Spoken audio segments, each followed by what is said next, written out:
بسم اللہ الرحمن الرحیم۔ محترم ناظرین، ہم سب جانتے ہیں کہ اس دنیا میں مرد اور عورت کی جنس کے علاوہ ایک تیسری جنس بھی پائی جاتی ہے، جسے اردو میں خواجہ سرا ہجڑا جبکہ عربی میں مخنث کہا جاتا ہے۔ خواجہ سرا کیوں پیدا ہوتا ہے؟ شادی شدہ جوڑے کون سی ایسی غلطی کرتے ہیں کہ ان کے ہاں خواجہ سرا پیدا ہو جاتے ہیں؟ اللہ تعالیٰ نے قرآن کریم میں اشرف المخلوقات میں شامل اس تیسری جنس کو کیوں مخاطب نہ کیا؟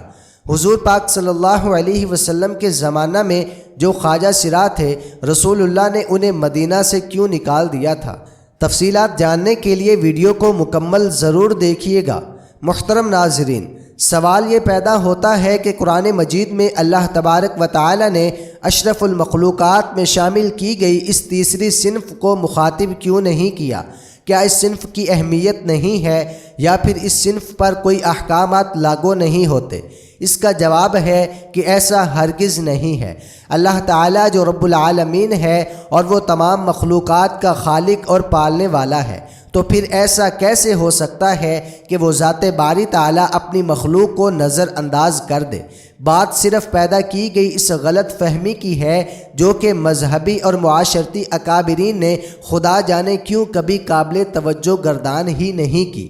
آئیے اس مسئلے کے حل کے لیے مشہور سائنسدان ہیری کلین فلٹر کی 1942 کی تھیوری کو دیکھتے ہیں کہ انہوں نے ایک بیماری دریافت کی جس کا نام اس نے اپنے نام پر یعنی کلین فلٹر سنڈروم رکھا۔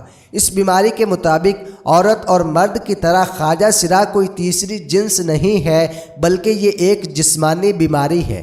اللہ پاک نے انسان کو مرد اور عورت کے ہی روپ میں پیدا کیا ہے، لیکن جس طرح دیگر پیدائشی بیماریوں کی وجہ سے بچہ اندھا، گونگا اور بہرا پیدا ہو سکتا ہے، تو اسی طرح کروموسومز ایکس اور وائی تعداد کے عدم مطابقت کی وجہ سے بچے کی جنس کا تعین بھی نہیں ہو پاتا، جس سے بچہ پیدائشی طور پر اب نارمل پیدا ہو جاتا ہے۔ ہر انسان میں 23 کروموسومز کے جوڑے پائے جاتے ہیں اور ہر جوڑا 2 کرومٹین پر مشتمل ہوتا ہے۔ اسی طرح مجموعی طور پر ایک انسان میں 46 کرومٹین پائے جاتے ہیں۔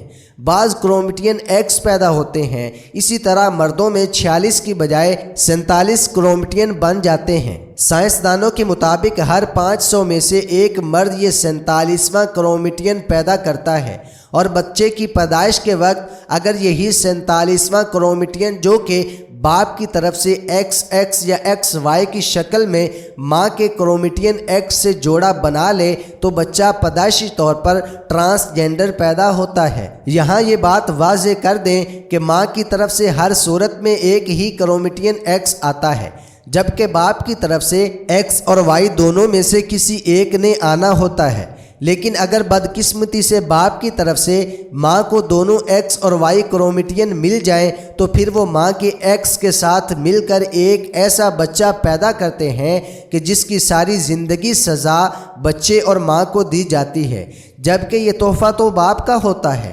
منقول ہے کہ خواجہ سرا پیدا ہونے کی وجہ یہ ہے کہ اللہ اور اس کے رسول صلی اللہ علیہ وسلم نے حیض کی حالت میں بیوی کے پاس جانے سے منع فرمایا ہے، مگر جب آدمی حالت حیض میں اپنی بیوی سے ہم بستری کرتا ہے تو شیطان مرد سے سبقت کر جاتا ہے اور مرد سے پہلے عورت سے جمع کر لیتا ہے، جس کے سبب یہ خواجہ سرا اور ہجڑا پیدا ہوتے ہیں۔ قرآن کریم کی سورہ شورى میں اللہ پاک نے اپنی حاکمیت بیان کرتے ہوئے فرمایا کہ آسمانوں اور زمین کی بادشاہی اللہ ہی کو ہے، وہ پیدا کرتا ہے جو چاہتا ہے، جسے چاہتا ہے بیٹیاں عطا کرتا ہے اور جسے چاہتا ہے بیٹے عطا کرتا ہے، یا انہیں ملا کر بیٹے اور بیٹیاں دونوں عطا کرتا ہے، اور جسے چاہتا ہے بانجھ کر دیتا ہے۔ یقیناً وہ سب کچھ جاننے والا، ہر چیز پر قدرت رکھنے والا ہے۔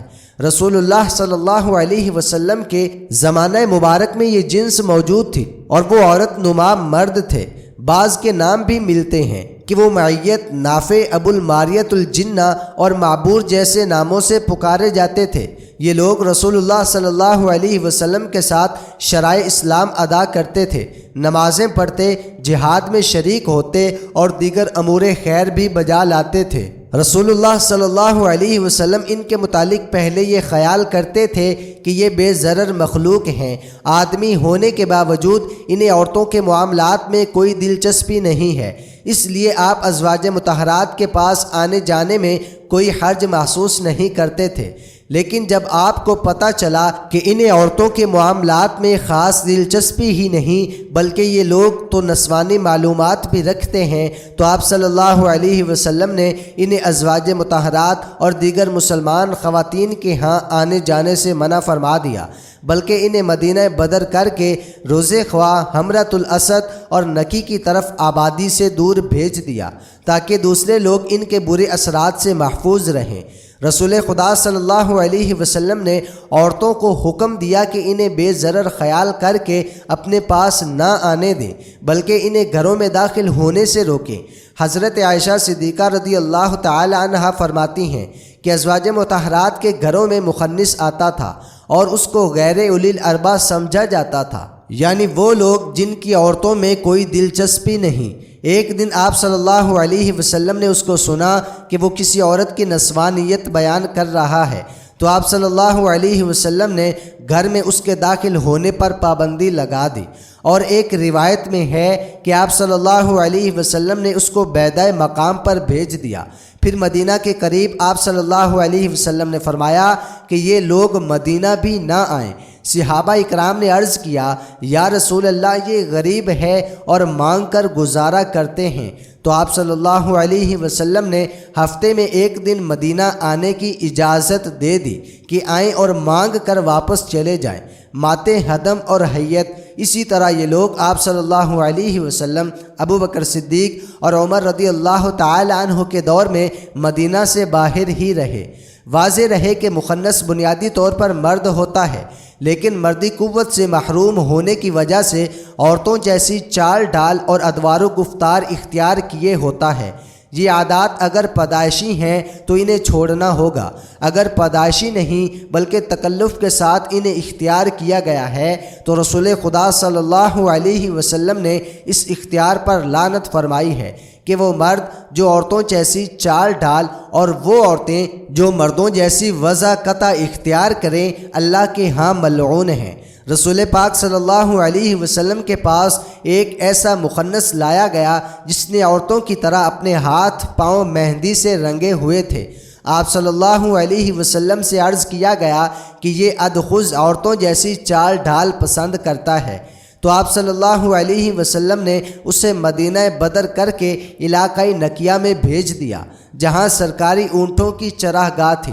آپ صلی اللہ علیہ وسلم سے کہا گیا کہ اسے قتل کر دیا جائے، لیکن آپ صلی اللہ علیہ وسلم نے فرمایا کہ مجھے نمازیوں کو قتل کرنے سے منع کیا گیا ہے۔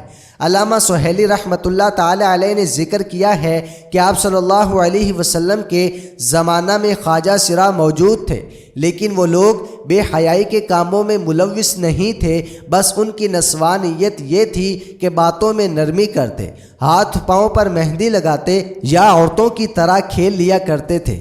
محترم ناظرین، امید ہے کہ آپ کو پتہ چل گیا ہوگا کہ مخنث کیوں پیدا ہوتے ہیں۔